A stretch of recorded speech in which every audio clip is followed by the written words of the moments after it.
हाल ही में supreme court द्वारा आम आदमी पार्टी के राज्यसभा सांसद संजय सिंह को दिल्ली की कथित शराब नीति घोटाले में जमानत दे दी गई। इसका प्रवर्तन निदेशालय ने किसी भी प्रकार से विरोध नहीं किया।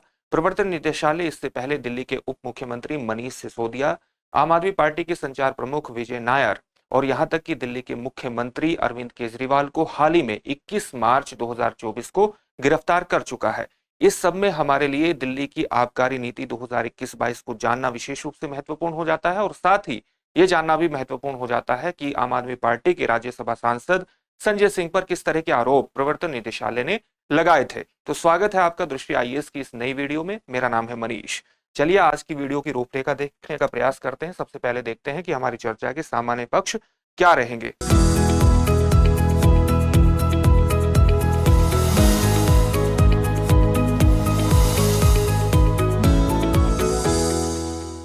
हम आगे बढ़े इससे पहले आप हमारी वीडियो को, हमारे चैनल को सब्सक्राइब जरूर करिए और बेल आइकन दबाइए ताकि हमारे सभी प्रोग्राम का नोटिफिकेशन आपको मिल सके, इन प्रोग्राम से आप जुड़ सके, इनका लाभ उठा सके। तो आज के वीडियो में हमने सबसे पहले खबर को जान लिया है, जिसके कारण ये पूरा टॉपिक चर्चा में है। इसके बाद हम देखेंगे कि संजय सिंह की जो गिरफ्तारी की गई थी वो कब और क्यों की गई थी, उन पर किस तरह के आरोप लगाए गए थे, और इसी के अंतर्गत हम दिल्ली की आबकारी नीति 2021-22 को भी जान लेंगे।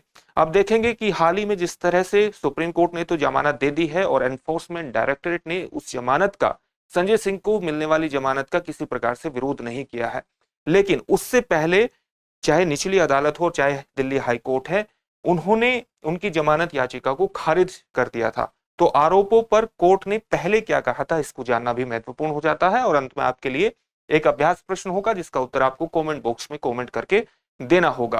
ये जो पूरा विषय है ये यूपीएससी की मुख्य परीक्षा के सामान्य अध्ययन प्रश्न पत्र 2 से जुड़ेगा, उसके सुप्रीम कोर्ट के निर्णयों जैसे खंडों से जोड़ करके आप इसे देख सकते हैं। साथ ही दिल्ली की आबकारी नीति भी विशेष रूप से इसके अंतर्गत महत्वपूर्ण हो जाती है।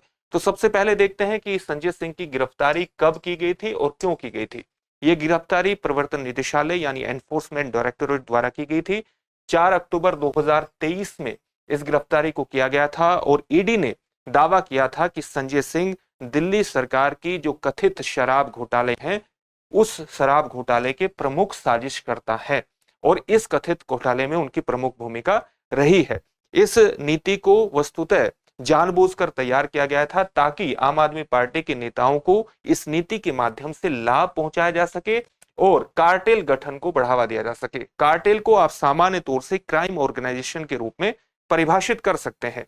इस पूरे अपराध के दौरान दिल्ली आम आदमी पार्टी ने लगभग 292 करोड़ रुपए का कथित रूप से घोटाला किया। ईडी ने इस प्रकार के भी दावे किए और इस धन का प्रयोग आम आदमी पार्टी द्वारा गोवा में चुनाव अभियान के दौरान भी किया गया। ईडी ने इस तरह के आरोप लगाए और ये आरोप पत्र दाखिल किए गए। इसलिए हमारे लिए जानना जरूरी हो जाता है कि वर्ष 2021-22 में जो दिल्ली सरकार की आबकारी नीति थी, जिसको हम एक्साइज पॉलिसी के नाम से भी जानते हैं, वो वस्तुतः क्या थी। ये वस्तुतः पहले, इससे पहले जो नीति थी दिल्ली में, उसके माध्यम से दिल्ली में जितनी भी शराब की बिक्री होती थी वो दिल्ली सरकार द्वारा संचालित दुकानों के माध्यम से, शॉप्स के माध्यम से होती थी। लेकिन इस नीति के माध्यम से इन दुकानों का प्राइवेटाइजेशन कर दिया गया, यानी राज्य को शराब कारोबार से बाहर कर दिया गया और इस पूरी व्यवस्था का दिल्ली के जो एक्साइज पॉलिसी के माध्यम से दिल्ली की शराब दुकानों का निजीकरण कर दिया गया, प्राइवेटाइजेशन कर दिया गया। इसमें घोषित लक्ष्य क्या थे? इसके घोषित लक्ष्य ये थे कि इसके माध्यम से दिल्ली में जो शराब की कालाबाजारी होती है और जो दिल्ली की जो पूरी व्यवस्था शराब की है, ये शराब माफियाओं के अंडर में जो चलती है, इसको बंद करना इसका महत्वपूर्ण उद्देश्य है। साथ ही दिल्ली सरकार के राजस्व को बढ़ाना भी इसका एक महत्वपूर्ण उद्देश्य था। यह भी कहा गया कि उपभोक्ता अनुभव में शराब को लेकर के, कंज्यूमर के एक्सपीरियंस में एक सुधार करना भी इसका उद्देश्य है और साथ ही शराब दुकानों का समान वितरण भी किया जाएगा। शराब वितरण का किस प्रकार से समान वितरण होगा? इस पॉलिसी के माध्यम से दिल्ली को 32 जोन में विभाजित किया गया और प्रत्येक जोन में 27 शराब दुकानों का ठेका दिया गया, यानी उनका वितरण किया गया। तो एक प्रकार से कहा गया कि शराब दुकानों का समान वितरण किया जाएगा, तो वो इसी के माध्यम से किया जाएगा।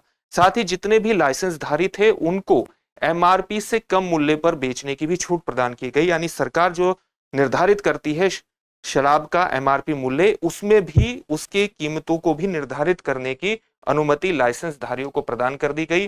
दिल्ली सरकार का कहना है कि इस नीति के माध्यम से दिल्ली को अपना राजस्व बढ़ाने में मदद मिली, क्योंकि लगभग 2021-22 के दौरान जो राजस्व में बढ़ोतरी हुई वो 27% की राजस्व में बढ़ोतरी हुई। दिल्ली सरकार ने इस प्रकार का दावा किया और इस नीति को डिफेंड किया। ये नीति नवंबर 2021 में लाई गई थी, नवंबर 2021 में, और इसको जुलाई 2022 में वापस ले लिया गया था। ये इसकी अवधि है और इसीलिए इसके सामने 21-22 का समय आता है। संजय सिंह पर खास आरोप क्या लगाए गए थे इसके अंतर्गत? ईडी ने अपनी रिमांड आवेदन जो प्रस्तुत किया था उसमें कहा गया था कि संजय सिंह ने दिल्ली का जो कथित शराब घोटाला है इससे उत्पन्न अवैध धन या रिश्वत को प्राप्त किया है, यानी वो साजिश का मुख्य हिस्सा रहे हैं और शराब समूहों से रिश्वत उन्होंने इकट्ठा की है। इसके माध्यम से उन्होंने एक और प्रमाण प्रस्तुत करने की कोशिश की कि वर्ष जुलाई 2023 में ईडी ने दिनेश अरोड़ा नाम के एक व्यवसायी को गिरफ्तार किया था और इस गिरफ्तारी के माध्यम से उन्होंने जो कॉल रिकॉर्ड प्राप्त किए वो कॉल रिकॉर्ड 2017 से संजय सिंह के दिनेश अरोड़ा के साथ घनिष्ठ संबंधों को अभिव्यक्त करते हैं, उनको बताते हैं। ये दिनेश अरोड़ा एक बिजनेसमैन है और साउथ ग्रुप और आम आदमी पार्टी के बीच रिश्वत का माध्यम बने थे। ये सब ईडी ने अपने रिमांड आवेदन में कहा। ईडी ने यह भी कहा, ईडी ने दावा किया कि दिनेश अरोड़ा ने जांचकर्ताओं को बताया है कि संजय सिंह के कहने पर ही उन्होंने कई रेस्टोरेंट मालिकों से बातचीत करी और आम आदमी पार्टी के लिए 82 लाख रुपए के चेक की व्यवस्था करी ताकि वो अपनी चुनाव व्यवस्था को फंड कर सके, उनकी फंडिंग कर सके। अरोड़ा ने संजय सिंह को 2 करोड़ रुपए की नकद राशि भी दी। इस तरह के दावे ईडी के द्वारा किए गए। साथ ही अरोड़ा के बारे में भी आपको ये जान लेना चाहिए कि अरोड़ा को, दिनेश अरोड़ा जो कि एक बिजनेसमैन है, इन्हें वर्ष 2022 में सीबीआई के द्वारा भी गिरफ्तार किया गया था, लेकिन उसके बाद ये जब सीबीआई के सरकारी गवाह बने तो उनको बेल मिल गई। जुलाई 2023 में ईडी द्वारा इन्हें गिरफ्तार किया गया, लेकिन ये उसके बाद ईडी के भी सरकारी गवाह बन गए।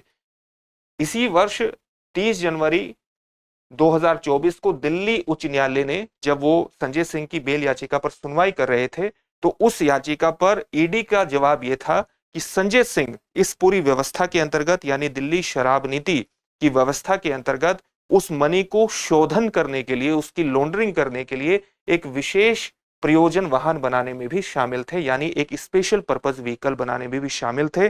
और इस नीति के माध्यम से जितना भी धन प्राप्त किया गया, जितने धन को छुपाया गया, उसका प्रवाह बनाया गया, यानी उसका वितरण किया गया और उसका उपयोग किया गया, उसका मुख्य काम संजय सिंह के पास ही था। ये ईडी ने इस तरह की बातें उच्च न्यायालय में भी कही। अब सुप्रीम कोर्ट द्वारा उन्हें किसी भी प्रकार का संजय सिंह पर धन न पाए जाने के प्रमाण न होने के कारण उन्हें जमानत याचिका दे दी गई है और इस जमानत याचिका का प्रवर्तन निदेशालय ने भी किसी प्रकार से विरोध नहीं किया। जो इससे पहले जमानत याचिका उनकी निचली अदालतों में और दिल्ली हाईकोर्ट में खारिज हुई है, उसमें क्या कहा गया था, ये बात भी हमारे लिए जानना महत्वपूर्ण है। 22 दिसंबर 2023 को विशेष न्यायाधीश द्वारा जमानत याचिका खारिज की गई थी और उसमें यह कहा गया था कि प्रथम दृष्टया मामला संजय सिंह पर वास्तविक प्रतीत होता है और साथ ही उनके खिलाफ जो साक्ष्य और सामग्री बताई गई है वो उनकी मनी लॉन्ड्रिंग में संलिप्तता को स्पष्ट करती है। दिल्ली उच्च न्यायालय ने भी उनकी जमानत याचिका को 7 फरवरी 2024 को खारिज कर दिया था और उसमें कहा गया था कि पहली दृष्टि में यह प्रतीत होता है कि नई उत्पाद शुल्क नीति, यानी जो नीति नवंबर 2021 में लाई गई थी, न्यू एक्साइज पॉलिसी, जिसके माध्यम से शराब का निजीकरण, शराब की दुकानों का निजीकरण किया गया था, इस नई उत्पाद शुल्क नीति को सह अभियुक्तों, यानी जो को एक्यूज्ड हैं, उनके अनुकूल बनाने के लिए ही लाया गया था और आवेदक की भूमिका को, यानी संजय सिंह की भूमिका को पूरी तरह से खारिज नहीं किया जा सकता और इस आधार पर निचली अदालतों ने और दिल्ली उच्च न्यायालय ने उनकी जमानत याचिका को खारिज कर दिया था। इसके बाद अब हाल ही में 2 अप्रैल को उनको जमानत मिल गई है और किसी भी प्रकार के धन की उनके पास न पाए जाने के कारण यह जमानत दी गई है सुप्रीम कोर्ट द्वारा। इससे संबंधित एक प्रश्न देखेंगे, लेकिन उससे पहले आपके लिए एक सूचना है और सूचना यह है कि चाहे यूपीएससी की परीक्षा हो और चाहे पब्लिक सर्विस कमीशन की परीक्षा हो, इनमें आपके बुनियादी अध्ययन को मजबूत करने में एनसीईआरटी की विशिष्ट भूमिका होती है और इसी को ध्यान में रखते हुए हमारे संस्थान दृष्टि संस्थान द्वारा आपके लिए एनसीईआरटी कोर्स को प्रारंभ किया जा रहा है। इसकी कक्षाएं जो प्रारंभ होगी वो लाइव ऑनलाइन फॉर्म में 29 अप्रैल से शुरू हो रही हैं। एडमिशन इसमें प्रारंभ हो चुके हैं। अधिक जानकारी के लिए आप इस नंबर पर कॉल कर सकते हैं। तो आज के टॉपिक से संबंधित प्रश्न देखते हैं। प्रश्न क्या है, दिल्ली आबकारी नीति यानी दिल्ली एक्साइज पॉलिसी 2021-22 का या के घोषित लक्ष्य क्या था या क्या थे? कालाबाजारी बंद करना, राजस्व बढ़ाना, उपभोक्ता अनुभव में सुधार करना या उपर्युक्त सभी? इस प्रश्न का उत्तर आप हमें कमेंट बॉक्स में कमेंट करके जरूर दीजिए और साथ ही हमारे चैनल को भी सब्सक्राइब करिए ताकि हमारे सभी प्रोग्राम का आप लाभ उठा सकें। फिर से एक नए सेशन में आपसे मुलाकात होगी। धन्यवाद। डियर व्यूअर्स, अपने एग्जाम की तैयारी को और बेहतर करने के लिए हमारे चैनल को लाइक, शेयर और सब्सक्राइब करना न भूलें।